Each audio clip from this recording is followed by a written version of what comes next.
आज के मॉडर्न युग में हमारा लाइफस्टाइल या दिनचर्या, ऋतुचर्या, सारी चीज़ें इस तरह अव्यवस्थित हो गई हैं जिसके कारण तमाम असाध्य रोग जो है पैर पसार चुके हैं समाज में।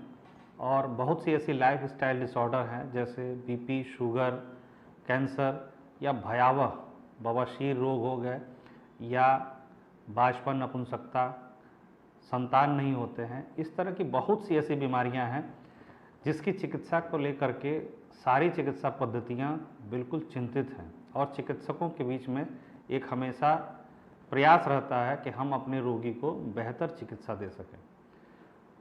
तो समस्या ये है कि ऐसे भयंकर जटिल रोगों से केवल औषधि या सर्जरी के द्वारा हम चिकित्सा को बेहतर उन्नति पे नहीं ले जा सकते हैं।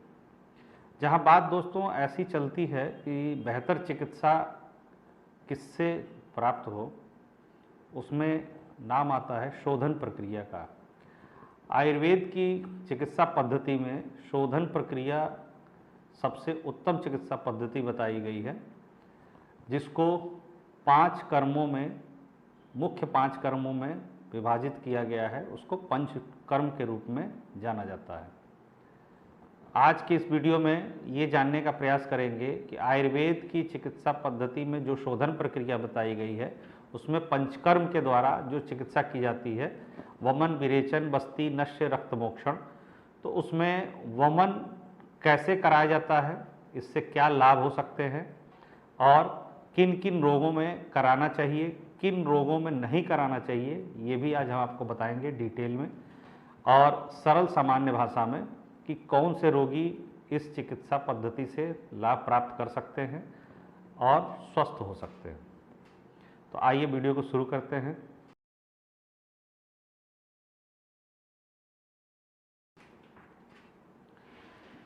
दोस्तों, वमन जैसा कि शब्द से ही प्रतीत होता है, वमन अर्थात उल्टी।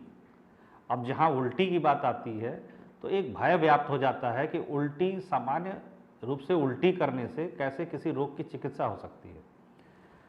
तो आयुर्वेद की शोधन पद्धति में जो 5 कर्म बताए गए हैं, वमन, विरेचन, बस्ती, नश्य, रक्त मोक्षण, उनको दोषों के आधार पे विभाजित किया गया है। जैसे आयुर्वेद में जो चिकित्सा की जाती है 3 दोषों के आधार पे, वात, पित्त, कफ। और कफ रोगों की जो चिकित्सा बताई गई है वो वमन में बताई गई है। वमन के द्वारा कफ रोगों की चिकित्सा बताई गई है, और पित्त रोगों की चिकित्सा विरेचन के द्वारा बताई गई है, और वात रोगों की चिकित्सा बस्ती के द्वारा बताई गई। वमन पंचकर्म की सबसे सर्वप्रथम चिकित्सा पद्धति है जो कफ रोगों के लिए कराई जाती है। तो आइए आज हम जानते हैं कि सरल सामान्य भाषा में वमन चिकित्सा कैसे कराई जाती है, इससे क्या क्या लाभ मिलते हैं। दोस्तों, वमन के लिए और विरेचन के लिए लगभग प्रोसेस सेम होता है। इसको 3 भागों में बांटा गया है: पूर्व कर्म, प्रधान कर्म और पश्चात कर्म। पूर्व कर्म, वमन और विरेचन दोनों में, पूर्व कर्म में स्नेहपान कराते हैं। उससे पहले हम रोगी के पाचन क्रिया या जठराग्नि को चेक करने के बाद उसे आम पाचन 5 से 7 दिन या 3 दिन तक भी आम पाचन के लिए औषधि दी जाती है। जब उसकी जठराग्नि तीव्र हो जाती है फिर उसको स्नेहपान कराया जाता है। स्नेहपान में मेडिकेटेड घी होता है जो आपको लेना होता है प्रतिदिन 5 से 7 दिन तक। आपके चिकित्सक उसको डोज के हिसाब से रोग के अनुसार, हर रोगी, हर व्यक्ति के लिए अलग अलग औषधि युक्त घृत जो है अलग अलग उसके लिए प्रस्तावित किया जाता है। और उसका डोज भी जो है, प्रथम दिन आपको चिकित्सालय में जाके घृतपान करना होता है चिकित्सक की निगरानी में, और बाकी डोज जो है उसी अनुसार प्रातःकाल सबसे पहला डोज वही लिया जाता है। उसके बाद भूख लगने पे दिन में आप इच्छा के अनुसार भोजन करते हैं। और इस प्रक्रिया के दौरान सामान्य भोजन, शुद्ध शाकाहारी भोजन और सरलता से पचने वाले भोजन दिए जाते हैं। बहुत सी परहेज इसमें बताए जाते हैं जो आपके चिकित्सक द्वारा आपको सजेस्ट किया जाएगा। उसके बाद घृतपान होने के बाद इसमें जब सम्यक स्नेहन लक्षण आ जाता है, यानी घी, मेडिकेटेड घी आपके बॉडी के हर पार्ट में पहुंच जाता है और स्किन पे उसकी असर दिखने लगती है, तो उसके बाद उसको जो है 3 दिन के लिए रोगी को चिकित्सालय में बुला के, पंचकर्म सेंटर में उसको बुला के अभ्यंग स्वेदन करते हैं। अभ्यंग अर्थात मेडिकेटेड ऑयल से पूरे बॉडी का मसाज होता है, उसको अभ्यंग कहा जाता है। अभ्यंग के तुरंत बाद ही रोगी या व्यक्ति को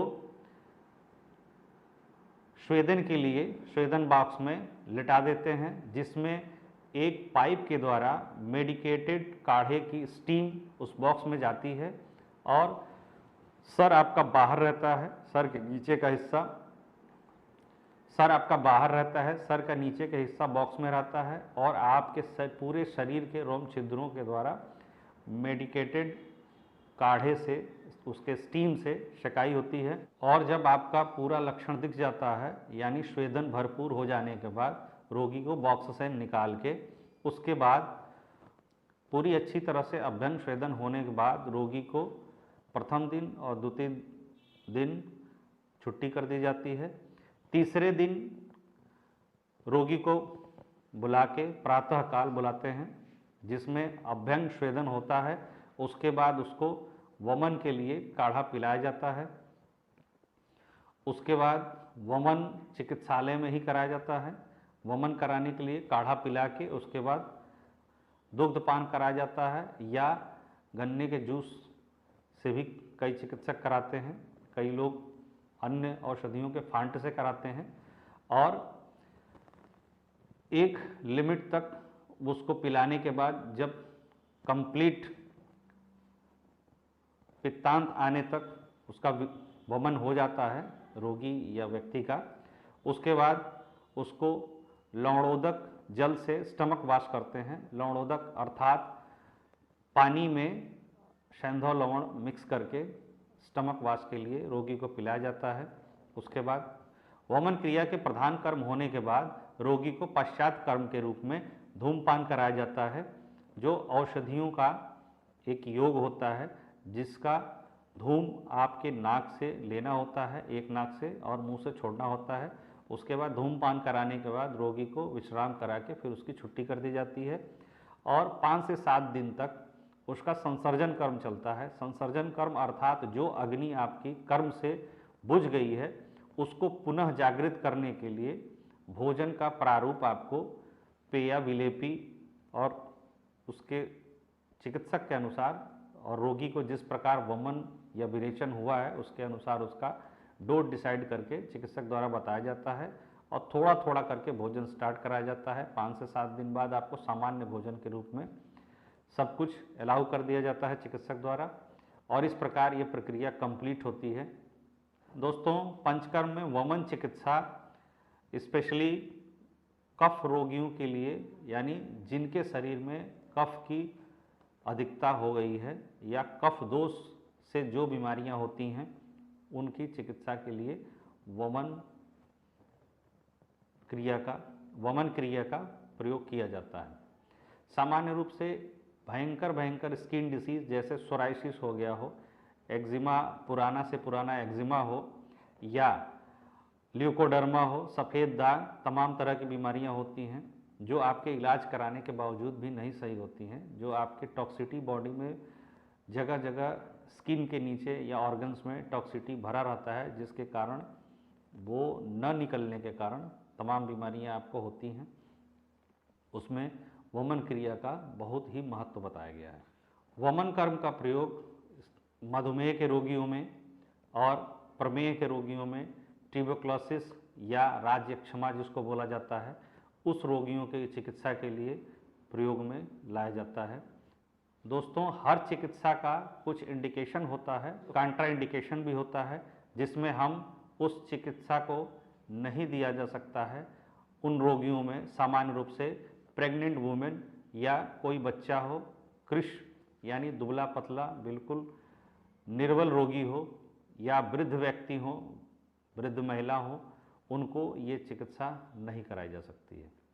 सामान्य रूप से जब तक आपके चिकित्सक आपके शरीर की, रोग की और दोषों के मूल्यांकन करके आपको जब तक इस चिकित्सा के लिए परामर्श न करें तब तक ये चिकित्सा बिल्कुल ही न करें। और घर पे तो कतई बिल्कुल इस चिकित्सा को, पद्धति को अपनाने का प्रयास न करें। ये जब भी कराएं एक प्रशिक्षित चिकित्सालय में कराएं, आयुर्वेदिक औषधालय में, जहां पंचकर्म की व्यवस्था हो, क्योंकि किसी भी चिकित्सा का लाभ बेहतर मिलता है तो उसकी हानि भी बेहतर हो सकती है, और उस हानि को दूर रखने के लिए चिकित्सक द्वारा ही एडवाइस किया गया कर्म कराएं, और चिकित्सक की निगरानी में ही ये सब कर्म उचित होता है। तो दोस्तों, आज की वीडियो में हमने सरल सामान्य भाषा में जाना कि वमन प्रक्रिया क्या होती है, पंचकर्म की सबसे प्रथम और सबसे जटिल प्रक्रियाओं में बताई गई हैं। तो इसी प्रकार पंचकर्म और आयुर्वेद से जुड़े और तमाम रोगों के बारे में जानने के लिए हमारे चैनल को लाइक, सब्सक्राइब और शेयर करते रहिए। शेयर करने से सामान्य रूप से सब तक ये बातें पहुंचती हैं, जिससे आपको एक दिशा निर्देश के रूप में जानकारी मिलती है। और दोस्तों, अगर कोई क्वेरी है तो आप नीचे कमेंट बॉक्स में आप हमसे कोई भी क्वेरी कर सकते हैं। समय मिलने पे उन प्रश्नों का समाधान करने की कोशिश करूँगा। नमस्कार दोस्तों।